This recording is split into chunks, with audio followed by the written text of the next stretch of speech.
Je vais créer un projet dans mes projets Node.js. Document, Node Project, Node, ça c'est React, Ionic. Le dossier Node.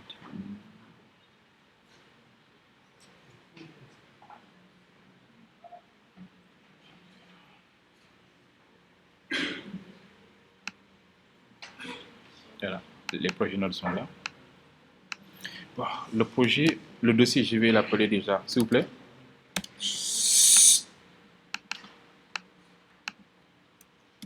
Okay. Bon, je l'appelle TP1.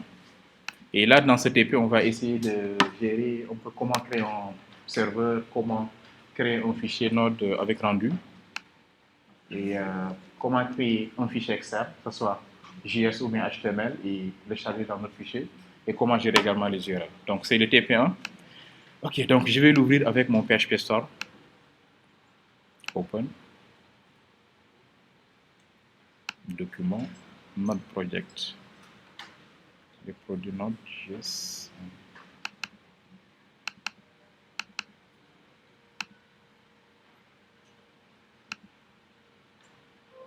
Voilà.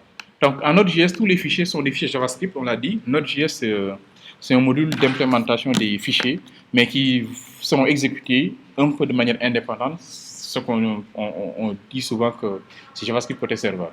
Donc, je vais créer en fait ici un fichier JS, bien sûr, que je vais nommer index.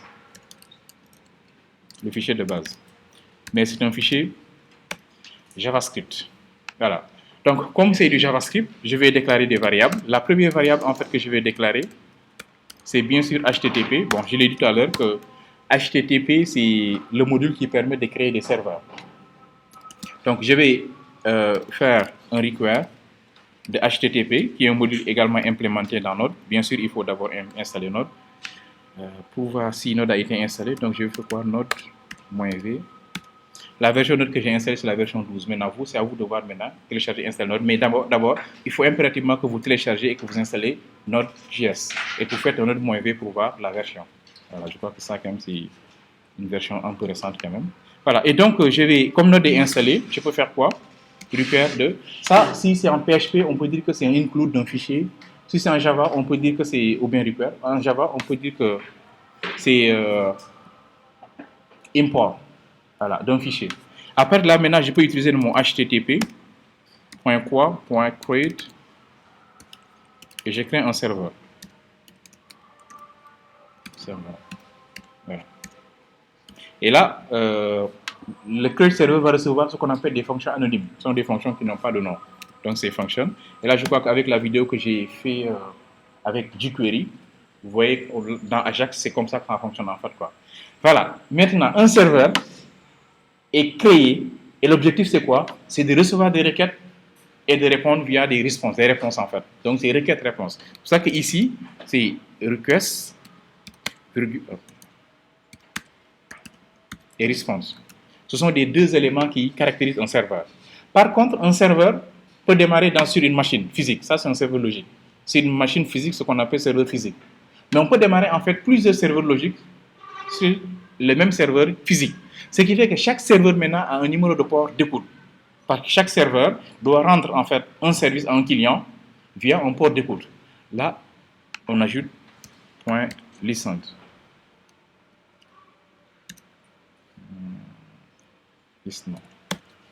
Et on précise le port. Le port, je vais prendre 80-81 comme port d'écoute. C'est listen en fait. Le port d'écoute du serveur, c'est 80-81 pour accéder à ça. Maintenant, ce que je vais faire, je vais créer quelques URL ou bien directement une réponse en disant quoi? Response.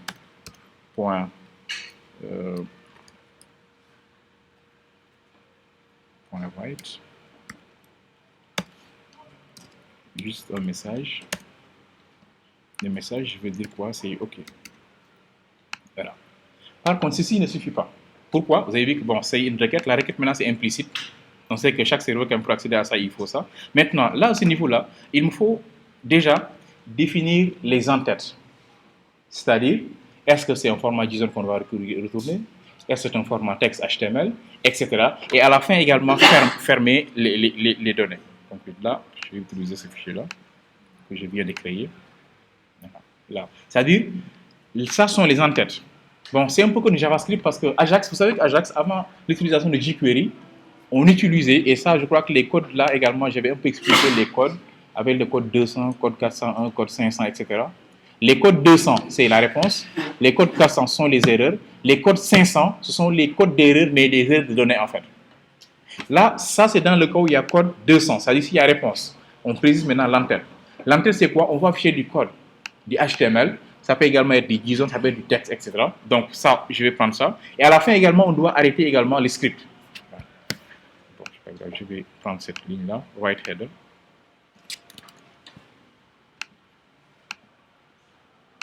Là. Et là également la fin, c'est-à-dire response.end. OK. Avec ça, j'ai créé un serveur. En principe, si je démarre le serveur, comme là, je n'ai pas précisé d'URL, il va automatiquement m'afficher OK, en principe.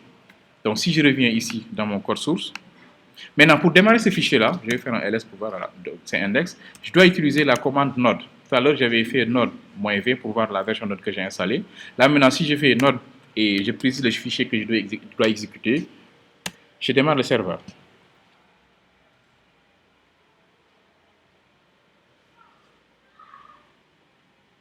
Mon list, non? C'est quoi le list, non? Ah, listen.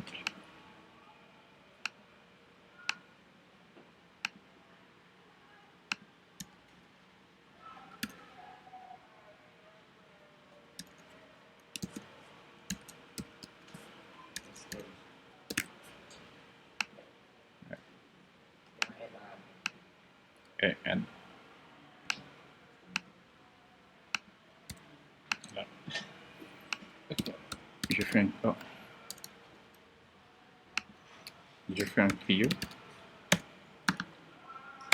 Je redémarre. Voilà. Donc, si je n'ai pas de retour, cela veut dire quoi? Le serveur est démarré avec le port de code. Par contre, il n'y a pas d'URL, pas de défaut. Il va directement démarrer avec localhost. Donc, je lance mon navigateur, localhost 8081. Il me dit, OK, automatiquement, le serveur est démarré. Il n'y a pas d'URL qui a été précisé par défaut. J'ai créé un petit serveur qui démarre. C'est ça qu'on appelle le JS côté serveur. Maintenant, je vais essayer de travailler un peu avec des URL maintenant, avec deux URL. L'URL par défaut va afficher un petit menu. Le deuxième URL va afficher, bon, peut-être ajout et liste. Bon, dans ce cas, bon, j'arrête mon serveur. OK. Là, je vais revenir ici. OK, tout à l'heure, j'ai expliqué un peu les principes de requête et de réponse. L'effet d'écrire en fait l'URL en haut, c'est ça qu'on appelle en fait la requête même. Là, par défaut, j'ai fait une requête, mais une requête en fait vide. C'est comme si je dis quoi? OK, serveur démarre et on me donne le résultat qui est là. Maintenant, si je veux préciser maintenant des requêtes un peu spécifiques, je me base sur ça, sur la requête même. Pourquoi sur la requête? Parce que c'est à partir de la requête même que je peux savoir ce que le gars veut visiter. Si la requête, si au niveau de l'URL, on a précisé tel élément, c'est ce qu'il veut en fait consulter. Donc je vais créer deux URL, à savoir l'URL add et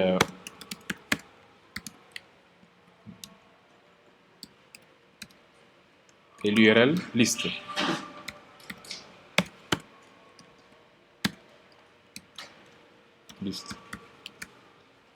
Voilà. Ce sont les deux URL que je vais créer. Et par défaut maintenant, s'il ne précise pas du tout l'URL, je vais lui demander d'envoyer cette réponse-là. Voilà. Réponse. Et je vais dire quoi ici? Là, c'est la liste. Et ici, c'est l'ajout. Et enfin, dans ce cas, je vais dire quoi? Un bienvenue. Voilà. Donc, voici les trois requêtes que j'attends. Si la requête c'est add, OK, on va afficher liste. Si la requête c'est liste, ouais. Donc, ici c'est ajout. Dans le cas où c'est add. Sinon, là c'est liste. Voilà. Donc, si la requête c'est slash add, c'est ajout. Si la requête c'est slash liste, c'est liste. S'il ne précise pas du tout, automatiquement c'est la page d'accueil par défaut. Je vais afficher bienvenue. Donc, je vais redémarrer le serveur. node index. Ok, c'est démarré. Par défaut, ok, c'est bienvenu. Et si maintenant j'essaie d'accéder à add, il me dit que c'est à jour. Si j'essaie d'accéder à liste, c'est ça. Si vous mettez également des erreurs qui n'existent pas, il va toujours revenir à bienvenue. Voilà, donc ça, c'est la gestion de GRL dans Node. Voilà. Ce qui fait que là, on est à la fois en train de faire du front et du back en même temps. Parce que lui-même, il est spécialisé front. Donc, s'il arrive à faire ça déjà, c'est formidable. Tous les frameworks JS maintenant se basent sur ce manipulage que je viens de faire là pour te créer le module, qui crée ce qu'on appelle des components. Et après, tu fais seulement lire automatiquement le component maintenant pour réfléchir derrière. Par contre, là-bas, tu peux charger même des erreurs que tu vas créer toi-même au niveau d'un fichier nommé routing. Et le fichier routing, c'est exactement ces modifications, c'est ça que j'ai en train de faire là. Et là, maintenant, eux, dans le framework, ils vont te gérer les en-têtes ainsi que les réponses, etc. Tu as seulement qui crée des erreurs au niveau du fichier routing, qui est un peu comme la Ravel en fait, quoi. Après, chaque route maintenant sera lié à un component. Le composant est composé pratiquement de 4 fichiers ou bien 3. Un fichier JS, c'est le fichier qui fait le traitement. Un fichier HTML, c'est Angular. Un fichier HTML qui gère les rendus. Un fichier CSS et même un fichier nommé SCSS encore. Donc, c'est 4 fichiers, mais quand même, vous pouvez travailler avec les 3 fichiers, à savoir l'HTML, le CSS, le JS. Voilà. Et le tout maintenant, c'est notre JS qui est derrière.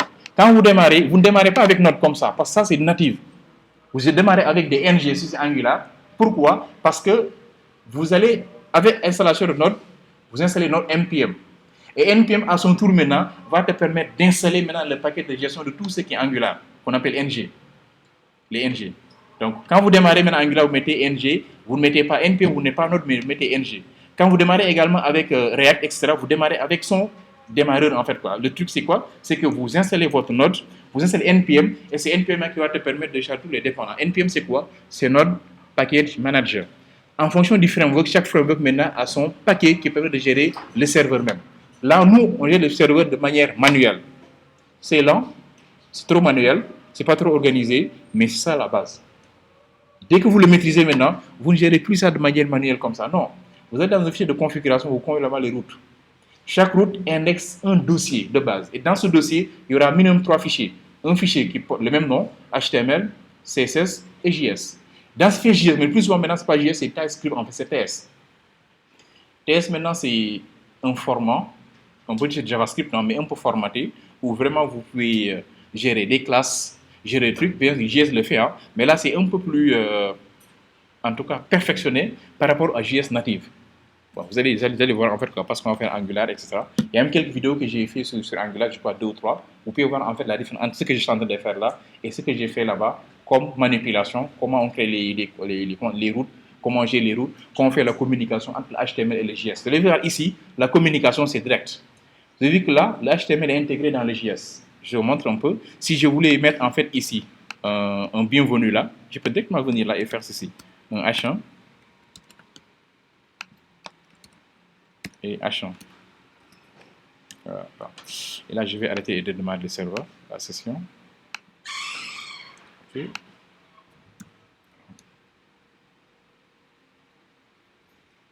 Okay. Node index. Ok.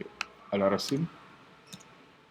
Bienvenue. Vous avez vu? Donc là, on mélange le tout. Mais il est possible en fait de créer des fichiers spécifiques. Mais le travail sera un peu fastidieux et lent. On laisse tout ça. On fait maintenant du Angular. Ok, donc ça c'est une première vidéo qui permet juste de vous montrer comment on crée le serveur. Maintenant ce qu'on va faire, voilà, et le rendu également c'est géré, on va créer maintenant 2 fichiers externes. Un fichier JS et un fichier HTML. Puis maintenant on va utiliser le fichier HTML dans le fichier JS. C'est-à-dire au lieu que le HTML soit ici, on crée un fichier HTML avec un formulaire même si vous voulez, et on appelle maintenant le formulaire à ce niveau-là. Ok, donc je vais arrêter la vidéo déjà. Ça c'est